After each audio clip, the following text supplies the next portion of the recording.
ওসমান হাদি নামের বন্ধুটার সাথে কোনোদিন মোলাকাত হয় নাই। ও আল্লাহ, কিন্তু একটা পশু কেউ যদি আক্রমণ করে পশুর উপরে সহ্য করা যায় না, আর সেখানে একটা তাজা প্রাণ চলে যাবে।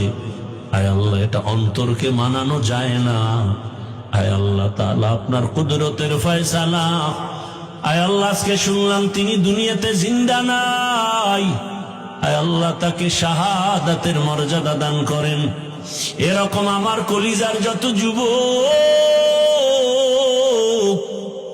তাদের নিরাপত্তার জন্য আপনি কুদরতের দরজা খুলে দেন রে আল্লাহ। আমার যুবকদেরকে দিনের খাদেম বানায় দেন।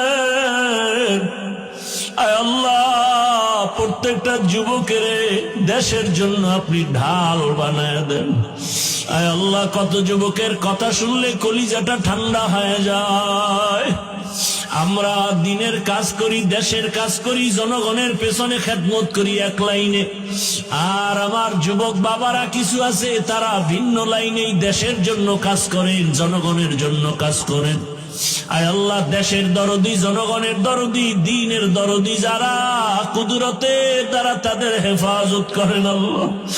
আপনি ছাড়া আমাদের আপন কেউ নাই,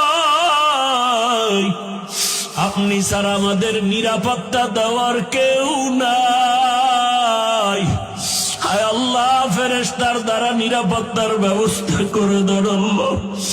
আর যেন কানে না শুনি, যুবক নাই, তাজা প্রাণ ঝরে পড়েছে।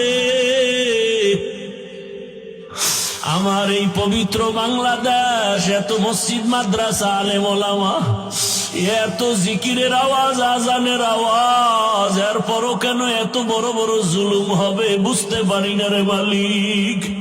ও আল্লাহ, গুনার কারণে বেজার হইন না, হেদায়াতের নূর দিয়া সিনাটা ভরপুর করে দেন, 5 ওয়াক্ত নামাজি বানায় দেন।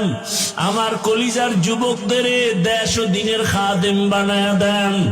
আয় আল্লাহ, দেশের জন্য, দিনের জন্য, জনগণের জন্য আমাদেরকে নিরলস আমানতের সাথে কাজ করার তৌফিক দান করেন।